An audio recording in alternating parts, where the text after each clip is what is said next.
siang. Terima kasih atas waktunya. Tadi pada kesempatan kali ini saya mohon waktunya untuk saya wawancarai berkaitan dengan pengambilan suatu keputusan. Nah, Ibu selaku kepala sekolah di SMP Negeri 1 Slemadeg, tentunya sebagai kepala sekolah tentunya pernah mengambil keputusan yang disebut dengan dilema etika yang sama-sama bernilai benar. Nah, jadi pada kesempatan kali ini mohon kiranya untuk menjawab beberapa pertanyaan yang nantinya akan saya berikan. Sebentar bisa menjawab ya. Selama ini bagaimana Ibu dapat mengidentifikasi kasus-kasus yang merupakan dilema etika atau bujukan moral? Oke, baik, terima kasih Pak De sudah mewawancarai Tiang. Nah, kebetulan saya di sekolah ini baru 4 bulan jadi kepala sekolah. Nah, terkait dengan bagaimana mengidentifikasi kasus-kasus, apakah itu termasuk dilema etika atau bujukan moral. Jadi yang pertama tentu saya melihat dulu kasus ini ada kepentingan individu atau tidak. Kemudian saya melihat dari kasus-kasus ini dari pihak-pihak yang berkepentingan ini apakah sama-sama benar atau ada yang benar ada yang salah. Jadi saya kenali dulu nilai-nilai yang saling bertentangan di sini. Kemudian selain itu saya juga tentu mengumpulkan data atau informasi untuk memperkuat hasil pengamatan saya atau identifikasi saya terhadap kasus-kasus yang saya temui itu. Baik, terima kasih. Nah, jadi selama ini bagaimana Ibu menjalankan pengambilan keputusan di sekolah, terutama untuk kasus-kasus di mana ada dua kepentingan yang sama-sama benar atau sama-sama mengandung nilai kebajikan? Oke, baik, terima kasih. Jadi dalam mengambil keputusan ada banyak langkah, sebenarnya ada beberapa langkah yang saya ambil, yang saya lewati gitu sebelum memutuskan apa yang akan saya ambil keputusan, apa yang akan saya ambil. Yang pertama saya tentu mengenali dulu seperti yang saya sampaikan tadi nilai-nilai yang saling bertentangan tadi itu, benar PS benar atau benar PS salahnya itu. Nah, kemudian setelah saya mengenali nilai-nilai tersebut, jadi saya bisa menentukan ini termasuk dilema etika atau bujukan moral. Nah, bila ini merupakan dilema etika, di situ saya akan mulai berpikir siapa yang bisa saya ajak membantu dalam mengambil keputusan. Saya libatkan misalnya permasalahan siswa, misalnya di sini saya melibatkan wakasek kesiswaan, wali kelas, guru-guru juga, bahkan termasuk orang tua yang bisa saya jadikan bahan pertimbangan di dalam memikirkan keputusan apa yang harus saya ambil terkait dengan kasus yang ada gitu. Baik, jadi tentunya dalam menjalankan atau mengambil suatu keputusan di sekolah ini Ibu melibatkan banyak pihak yang saling berkepentingan. Tentunya melihat dari segala aspek sebelum nantinya diambil keputusannya, seperti itu Ibu. Nah, selanjutnya langkah-langkah atau prosedur seperti apa yang biasanya Ibu lakukan selama ini?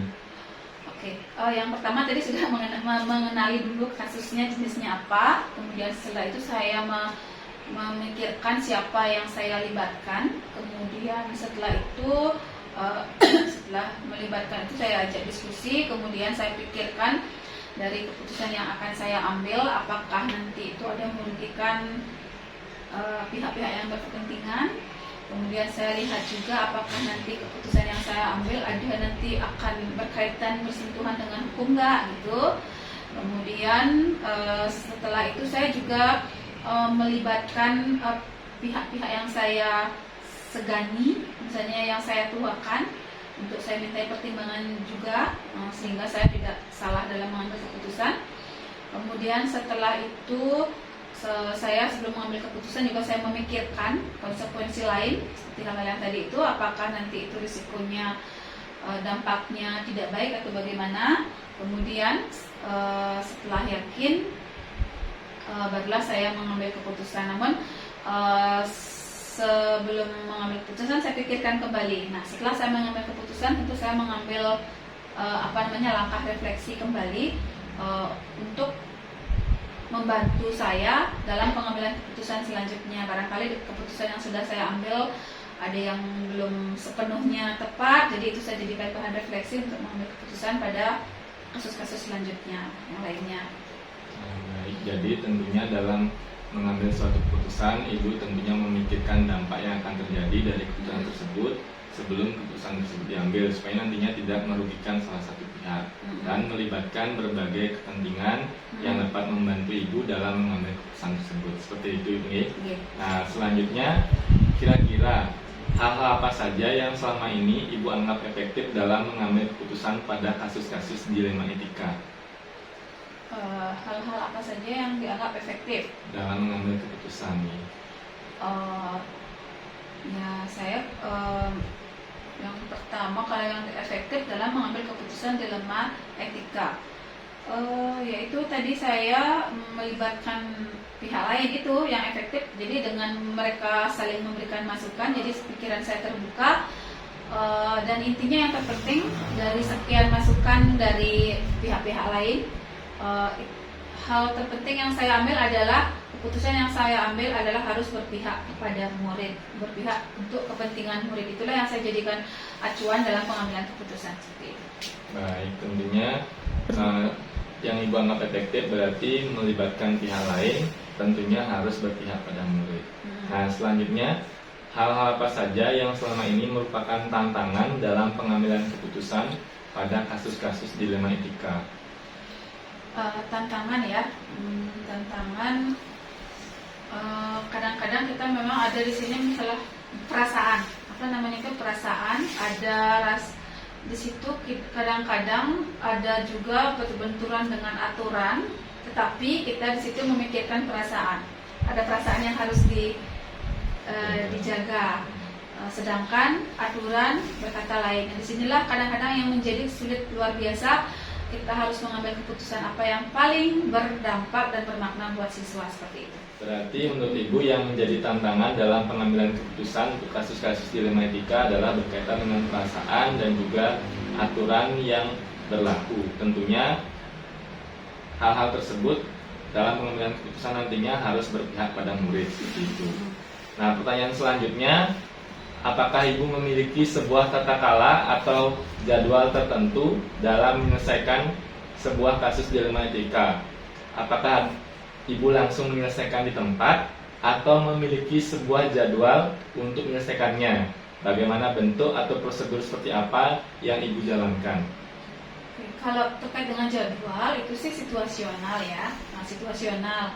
Kalau misalnya keputusan yang saya harus ambil itu sifatnya pelik gitu, misalnya terkait kemarin ada siswa yang sakit, memang benar-benar sakit, jadi terkait absensi tentu dia bermasalah ya, sebagai syarat kenaikan kelas itu kan pelik ya, jadi itu membutuhkan waktu yang lebih lama.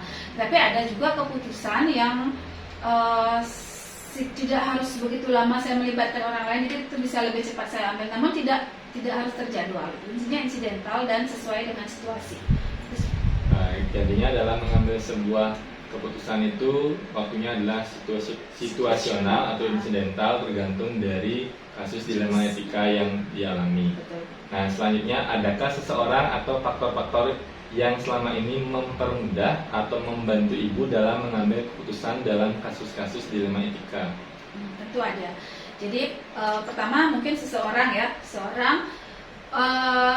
dari awal yang sampaikan bahwa saya sangat bersyukur punya aset sumber daya manusia di sekolah ini yang tentunya selalu siap siaga membantu saya dalam berbagai hal. Saya punya wakasek yang berdaya, saya mempunyai guru-guru juga yang berdaya. Jadi setiap pengambilan keputusan yang bila menurut saya tidak bisa menentukan sendiri, mereka lah yang saya berdayakan untuk saya ajak diskusi menyelesaikan permasalahan yang ada di sekolah ini.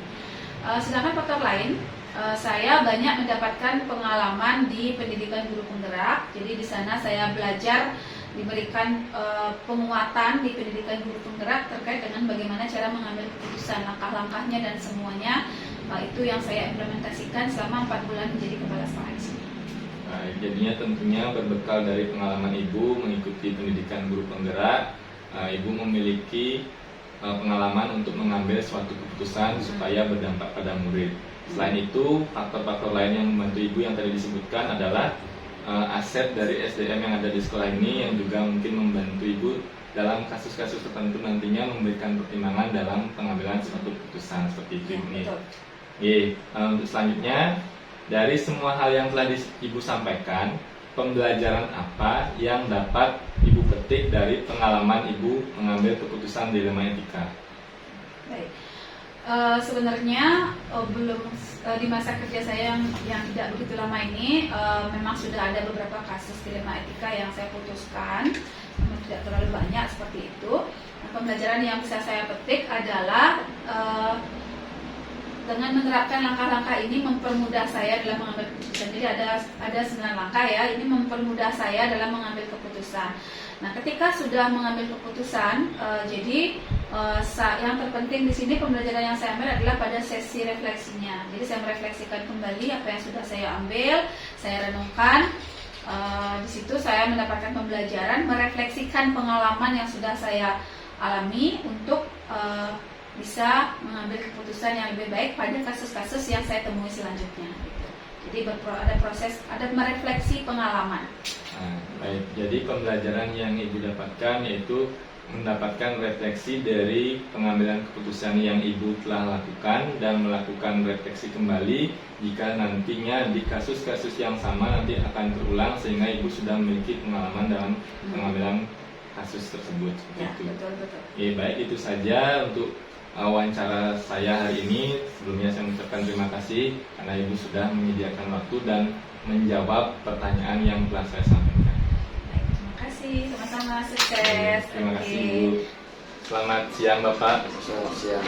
Ya, sebelumnya terima kasih atas kesediaannya untuk yang wawancara berkaitan dengan tugas yang selaku calon guru penggerak untuk mewawancarai Bapak selaku kepala sekolah di SMP Negeri 1 Semarang Timur. Nah, tujuannya untuk kegiatan kali ini dia ingin mengetahui bagaimana pengambilan keputusan yang biasanya Bapak lakukan selaku kepala sekolah dalam kapasitas Bapak sebagai kepala sekolah di sekolah ini. Nah, ini nanti saya akan mengajukan beberapa pertanyaan. Nanti mohon kesediaannya dari Bapak untuk menjawab. Siap. Jadi untuk yang pertama, pertanyaannya, selama ini bagaimana Bapak dapat mengidentifikasi kasus-kasus yang merupakan dilema etika atau bujukan moral? Om Swastiastu, Pak Made Pangdam Putra. Yang pertama-tama terima kasih sudah hadir di sekolah Bapak dalam hal ini terkait dengan bagaimana dilema etika ini yang kita laksanakan di SMP 1 Semarang Timur.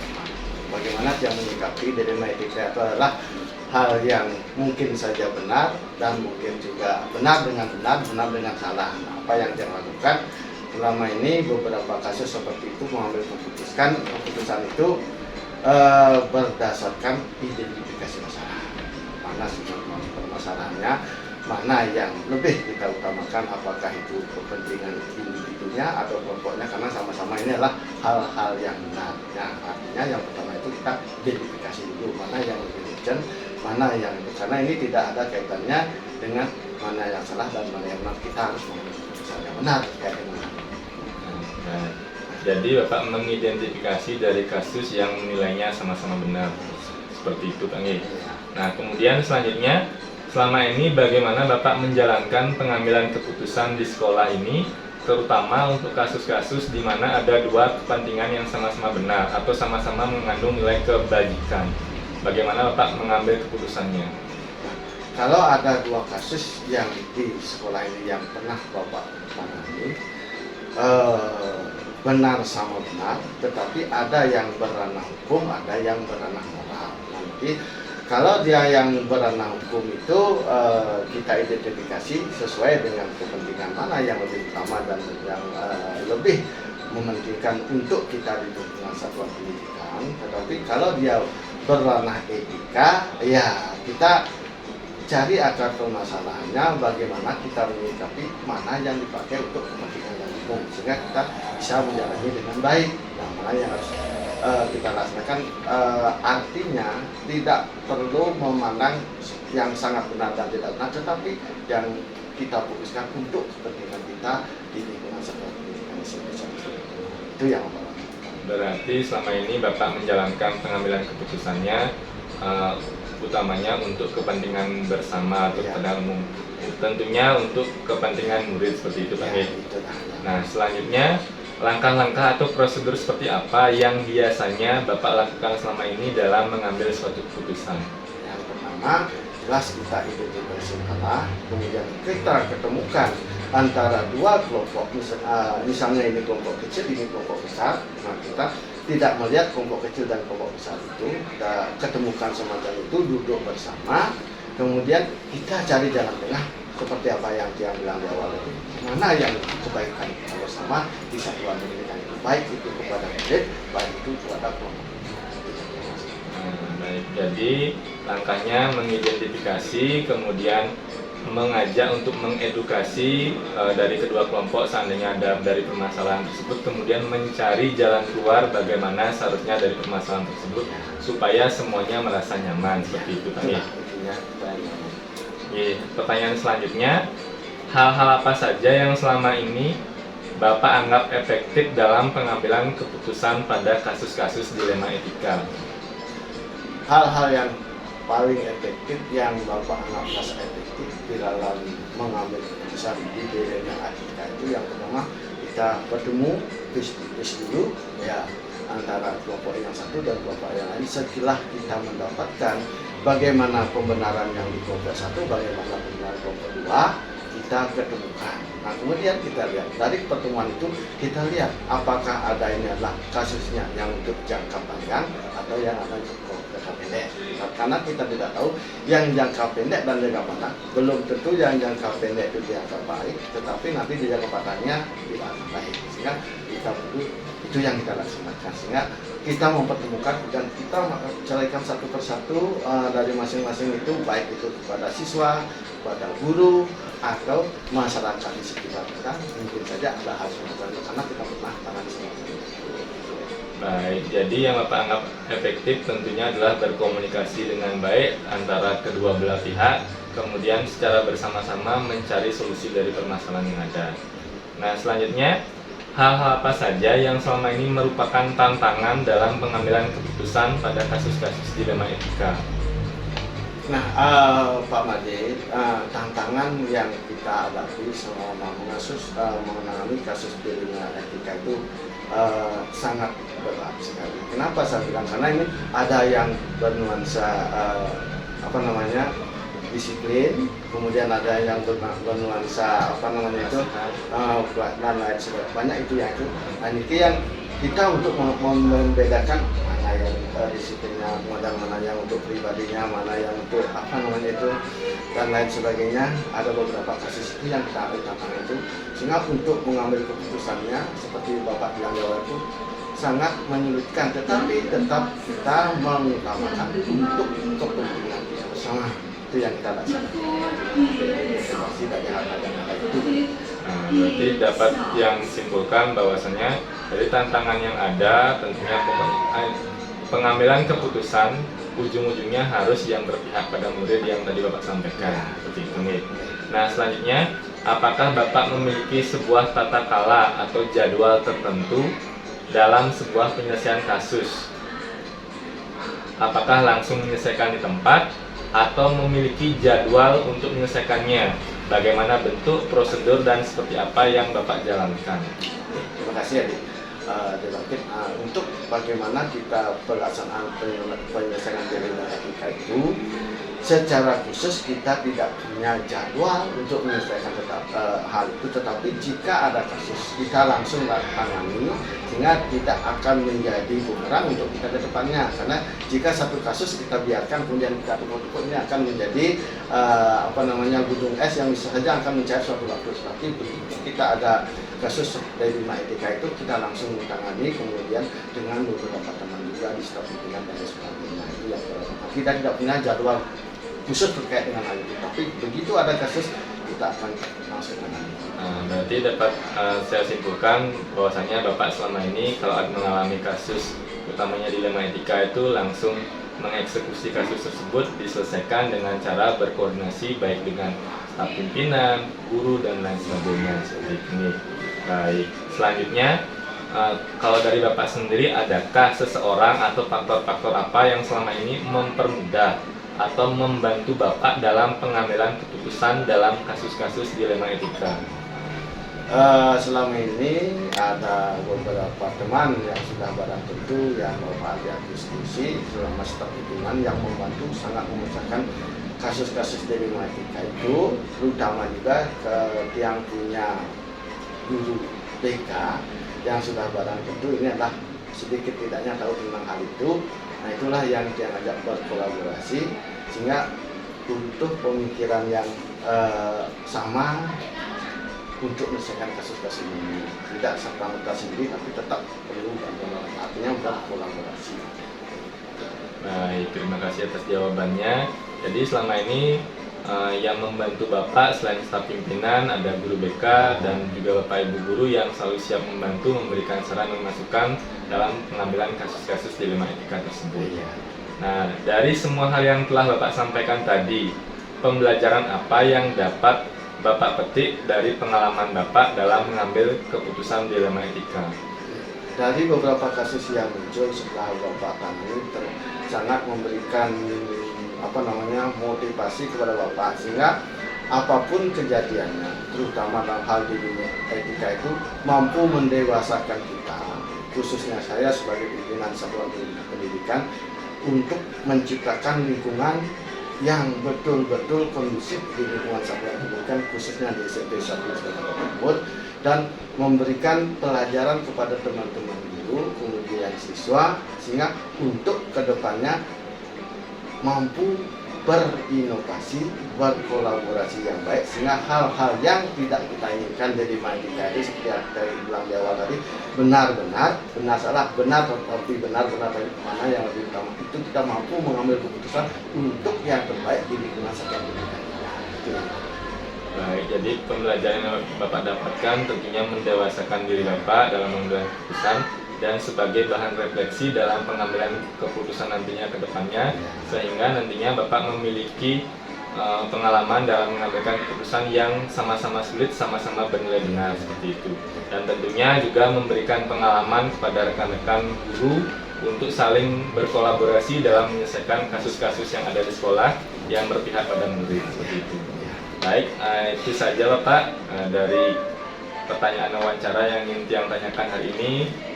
Tiang mengucapkan terima kasih karena Bapak sudah meluangkan waktu untuk yang wawancarai berkaitan dengan pengambilan keputusan yang Bapak lakukan selama ini di SMP Negeri 1 Semarang Timur di tempat Bapak sebagai kepala sekolah. Terima kasih juga Pak Made Saputra terkait dengan sudah kiranya sudi hadir ke sekolah Bapak dan ini sudah sebagai bahan referensi untuk mengedukasi Bapak bagaimana kita menyelesaikan kasus-kasus di dalam satuan pendidikan yang sudah barang tentu tidak selalu kita sempurna, pasti ada saja masukan dari eksternal itu luar biasa untuk mendewasakan kita.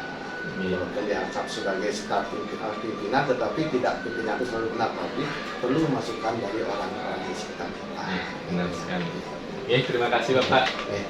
Selamat siang. Terima kasih.